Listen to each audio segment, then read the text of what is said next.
Wale machoke hapa bye bye.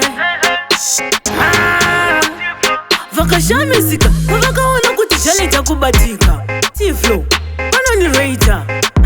pandira pana ndimba vaudze titori ndimba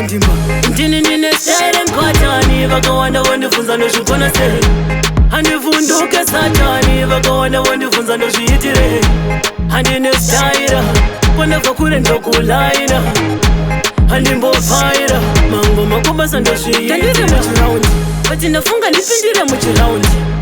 handisi kuita zvamafaiti mafans angu anoziva ndiri raiti vakundisaiza vakunditora laiti havazive ndinopenya kufura laiti ndangoti ndikutipirei zviri raiti ndinotonga mabhebhi nemagaizi handisi kuita zvemafanisi ndine siren kwatani vakawanda vandifunza ndozvigona sei handivhunduke satani vakawanda vandifunza ndozviitire handine staira kwanabva kure ndokulaira handimbopfaira mango makombasa ndozviitira kubva long time ndichinzi danzo chanda makobataka waiketaka handini danzo queen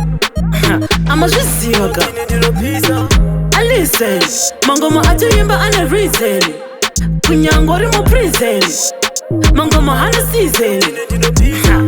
ndine siren kwatani vakawanda vandifunza ndozvigona sei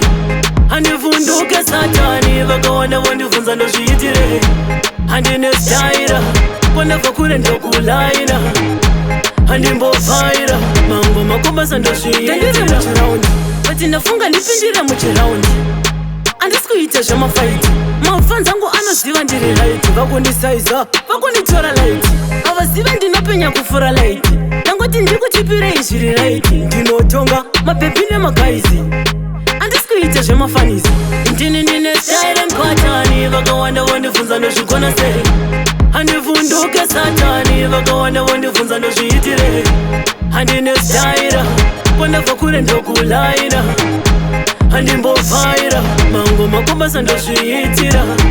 ndine siren kwatani vakawanda vandifunza ndozvigona sei handivhunduke satani vakawanda vandifunza ndozviitire handine staira kwanabva kure ndokulaira handimbopfaira mango makombasa ndozviitira muchiraundi Tycoon Entertainment.